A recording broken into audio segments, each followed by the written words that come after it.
of the 22 reasons to get your estate plan in 2022, I think one of the biggest reasons is what I call communication. Number 4, communication. Do not assume that everybody knows what your wishes are. We just talked about your healthcare directive and your end of life wishes. I recommend that it be in writing, because if it's in writing, it's clear that you've communicated no heroic measures. But even when you have your durable power of attorney for healthcare and your healthcare directive, and you've signed off on it and you've nominated the person, they've agreed to serve, this is where communications comes in. Have you talked to that person? You can't just assume that they want to be your healthcare agent, and you can't just assume that they know what you want. You can name somebody, but they have no obligation to serve, no legal obligation, maybe moral, but no legal obligation. So they might not want to be your healthcare agent. It might be too much for them. They might be dealing with their own things in life and they just can't handle it.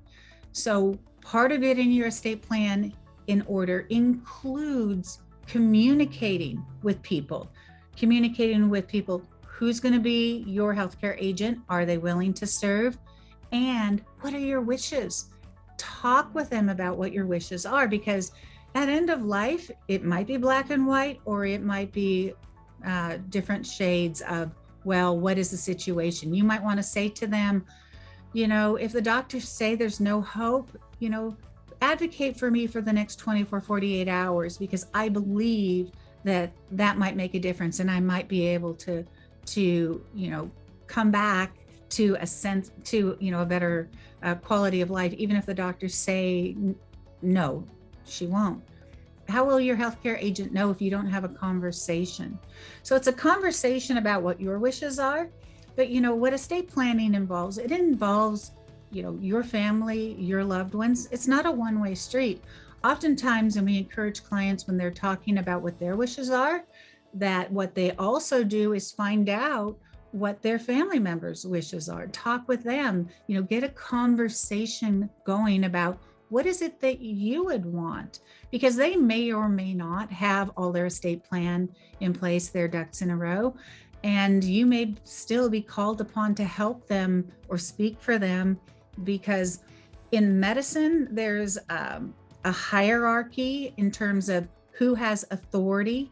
The person who has authority is the healthcare agent. Well, they don't have a healthcare power of attorney, and there's no healthcare agent designated legally under the documents. Nonetheless, the medical providers are going to turn to the spouse.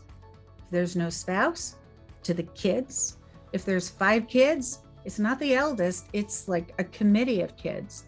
So having communication will make things easier. Hopefully you'll have the right estate planning documents in place, but if you communicate with your loved ones about what your wishes are, you might find out what their wishes are as well, and that might make a difference if that situation were ever to come up. The thing is about communication, if you do it while you're alive and well and not under some sort of stress or duress, it makes things a lot easier. Just think about how you can communicate when you're a good mind versus how you would communicate if everything is going bad and it's a crisis. So it's really important to communicate and get your estate planning in place when there is not a crisis. I mean, we do crisis planning all the time. It's just not the best experience for anybody, especially the clients when they're facing a crisis.